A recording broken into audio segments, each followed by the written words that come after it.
Hello everyone, how are you? I hope you all are fit and fine. ये students, आपकी जो दूसरी book है कृतिका, आज हम वो स्टार्ट करने वाले हैं, जिसका फर्स्ट चैप्टर है माता का अंचल, रिटन बाय शिव पूजन सहाय। ये शिव पूजन सहाय ने अपने बारे में लिखा है इस पूरी स्टोरी में।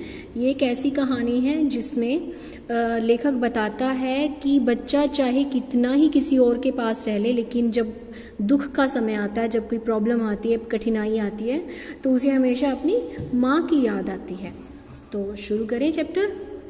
यस, पाठ शुरू होता है एक दोहे से।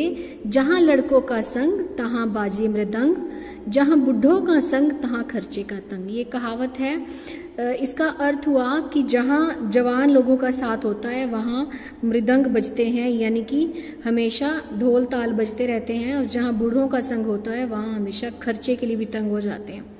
तो अब कहानी शुरू करता है, वो अपने बारे में बताता है लेखक। हमारे पिता तड़के तड़के यानी सुबह सुबह उठकर निबट नहाकर पूजा करने बैठ जाते थे। हम बचपन से ही उनके अंग लग गए थे, यानी उनके साथ ही चिपके रहते थे। माता से केवल दूध पीने तक का नाता था, इसलिए पिता के साथ ही हम भी बाहर की बैठक में ही सोया करते। वे अपने साथ हमें भी उठाते और साथ ही नहला धुलाकर पूजा पर बिठा लेते। हम बबूत का तिलक लगा देने के लिए उनको दिक करने लगते थे। अब वो पूजा करते थे तो भभूत का तिलक लगाते थे। कुछ हंसकर, कुछ झुंझलाकर, कुछ डांट कर वह हमें चौड़े लीलार में त्रिपुंड कर देते थे। लीलार यानी माथा, त्रिपुंड यानी 3 लाइनों की तरह वो तिलक करते थे। हमारे लीलार में खूब खुलती थी। सिर पर लंबी लंबी जटाएं थी। जटाएं यानी उनके बाल लंबे लंबे थे। बबूत रमाने से हम खासे बम बोला बन जाते थे, यानी शिवजी की तरह लगते थे। पिताजी हमें बड़े प्यार से भोलानाथ कहकर पुकारते थे, पर असल में हमारा नाम था तारकेश्वर नाथ। लेखक का नाम था तारकेश्वर नाथ। हम भी उनको बाबूजी कहकर पुकारा करते और माताजी को मैया। जब बाबूजी रामायण का पाठ करते, ये लेखक अपने पिताजी के बारे में बता रहे हैं, जब बाबूजी रामायण का पाठ करते तब हम उनकी बगल में बैठे बैठे आईने में अपना मुंह निहारा करते। जब वे हमारी ओर देखते तब हम कुछ लजाकर, कुछ मुस्कुराकर आईना नीचे रख देते थे, यानी वो शर्मा जाता था तो वो भी मुस्कुरा पड़ते थे। पूजा पाठ कर चुकने के बाद वे राम नाम लिखने लगते। अपनी एक राम नामा बही पर 1000 राम नाम लिखकर उसे पाठ करने की पोथी के साथ बांधकर रख देते। अब उसके पिताजी का ये नियमित नियम था कि वो राम नाम लिखते थे 1000 बार अपनी बही में। ओके, फिर 500 बार कागज के छोटे छोटे टुकड़ों पर राम नाम लिखकर आटे की गोलियों में लपेटते और उन गोलियों को लेकर गंगा जी की ओर चल पड़ते थे। उस समय ये उनके पिताजी का दैनिक रूटीन था, नियमित नियम था। ठीक है, ये क्वेश्चन भी है बेटा, तो अच्छे से रीड करिए। उस समय भी हम उनके कंधे पर विराजमान रहते थे। वो लेखक को अपने कंधे पर बिठाया करते थे। जब वे गंगा में एक एक आटे की गोलियां फेंककर मछलियों को खिलाने लगते, तब भी हम उनके कंधे पर बैठे रहते और हंसा करते थे। जब वे मछलियों को चारा देकर घर की ओर लौटने लगते, तब बीच रास्ते में झुके हुए पेड़ों की डालियों पर हमें बिठाकर झूला झुलाते थे। कभी कभी बाबूजी हमसे कुश्ती भी लड़ते और वे शिथिल होकर हमारे बल को बढ़ावा देते। हम उनको पछाड़ देते थे। जैसे बच्चों के साथ अगर हम झूठ मूठ खेल खेलते हैं ना, तो जानबूझ के हम हार जाते हैं, उसी तरह बच्चों को खुश करने के लिए होता है। तो लेखक के पिता भी वही करते थे। यह उतान पड़ जाते और हम उनको छाती पर चढ़ जाते थे। अब उतान क्या होता है? पीठ के बल लेटना। जब हम उनकी लंबी लंबी मूछें उखाड़ने लगते, तब वे हंसते हंसते हमारे हाथों को मूछों से छुड़ाकर उन्हें चूम लेते थे। फिर जब हम उनसे खट्टा और मीठा चुम्मा मांगते, तब हम बारी बारी से अपना बायां और दाहिना गाल उनके मुंह की ओर फेर देते थे। ये सारी वैसे बाल सुलभ वो है कार्यकलाप हैं, जैसे हम बच्चों के साथ बिहेव करते हैं, सेम उनके माता पिता भी किया करते थे। बाएं का खट्टा चुम्मा लेकर जब वे दाहिने का मीठा चुम्मा लेने लगते, तब अपनी दाढ़ी या मूछ हमारे कोमल गालों पर गड़ा देते थे। हम झुंझलाकर फिर उनकी मूछ नोचने लग जाते थे। इस पर वे बनावटी रोना रोने लगते और हम अलग खड़े खड़े खिलखिलाकर हंसने लग जाते थे। अब ये बता रहा है कि वो अपने पिताजी के साथ कैसे कैसे खेल खेलता था। उनके साथ हंसते हंसते जब हम घर आते, तब उनके साथ ही हम भी चौके पर खाने बैठते थे। वह हमें अपने हाथ से फूल के कटोरे में गोरस और भात सान कर खिलाते थे। जब हम खाना खाकर अफर जाते यानी हमारा पेट भर जाता, तब मैया थोड़ा और खिलाने के लिए हट करती और बाबूजी से कहने लगती, आप तो 4-4 दाने के कोर बच्चे के मुंह में डाल देते हैं। इससे वह थोड़ा खाने पर भी समझ लेता है कि हम बहुत खा गए। आप खिलाने का ढंग नहीं जानते, बच्चे को भरमुंह कोर खिलाना चाहिए।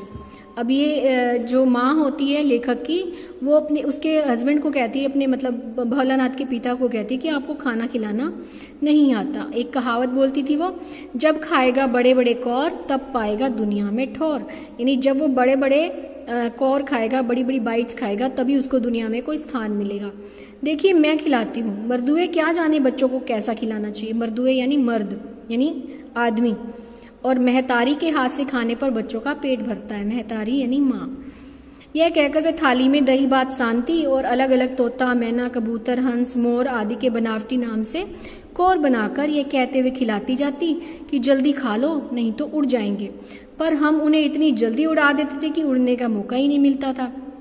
अब जैसे छोटे बच्चों को हम किसी का नाम लेकर खिलाते ना कि ये तोता का कौर है, ये मैना का कौर है, उसी तरह से लेखक की माँ भी खिलाया करती थी। जब हम सब बनावटी चिड़िया को चट कर जाते थे तो बाबूजी कहने लगते, अच्छा अब तुम राजा हो जाओ, खेलो। बस हम उठकर उछलने कूदने लगते थे। फिर रस्सी में बंधा हुआ काठ का घोड़ा लेकर नंग धड़ंग बाहर गली में आ जाते थे। जब कभी मैया हमें अचानक पकड़ पाती, तब हमारे लाख छटपटाने पर भी एक चुल्लू कड़वा तेल हमारे सिर में डाल ही देती थी। कड़वा तेल यानी कि सरसों का तेल। हम रोने लगते और बाबूजी उस पर बिगड़ कर खड़े हो जाते, पर वह हमारे सिर में तेल बोत कर यानी पूरा तेल लगा देते थे और हमें उबट कर ही छोड़ती थी।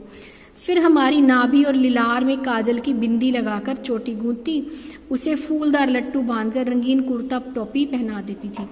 हम खासे कन्हैया बनकर बाबूजी की गोद में सिसकते सिसकते बाहर आ जाते थे। यानी जैसे छोटे बच्चों को जबरदस्ती तैयार किया जाए तो वो रोने लग जाते हैं ना, इसी तरह से लेखक भी रोया करता था। बाहर आते ही हमारी बाट जोड़ने वाले बालकों का एक झुंड मिल जाता था। हम उन खेल के साथियों को देखकर सिसकना भूलकर बाबूजी की गोद से उतर पड़ते और अपने हमजोलियों के दल में मिलकर तमाशे करने लगते थे। यानी कहाँ तो वो रो रहा होता था और अपने मित्रों को देखकर, दोस्तों को देखकर उनके साथ खेलने लग जाता था। तमाशे भी ऐसे वैसे नहीं, तरह तरह के नाटक। चबूतरे का एक कोना ही नाटक घर बनता था। बाबूजी जिस छोटी चौकी पर बैठकर नहाते थे वही रंगमंच बन जाती। अब वो कैसे खेल खेलते थे इस पैरा में वो बताया गया। उसी पर सरकंडे के खंभों पर कागज का चंदोआ तानकर, चंदोआ होता है छोटा सा शामियाना बनाना यानी टेंट बनाना, मिठाइयों की दुकान लगाई जाती। उसमें चिलम के खोचे पर, कपड़ों के थालों पर ढेले के लड्डू, पत्तों की पूरी कचौरियाँ, गीली मिट्टी की जलेबियाँ, फूटे घड़े के टुकड़ों के बताशे आदि मिठाइयाँ सजाई जाती। ठीकरों के बटखरे और जस्ते के छोटे छोटे टुकड़ों के पैसे बनते। हम ही लोग खरीदार और हम ही लोग दुकानदार। बाबूजी भी 2-4 गोरखपुरी पैसे खरीद ही लेते थे। थोड़ी देर में मिठाई की दुकान बढ़ाकर हम लोग घरौंदा बनाते थे।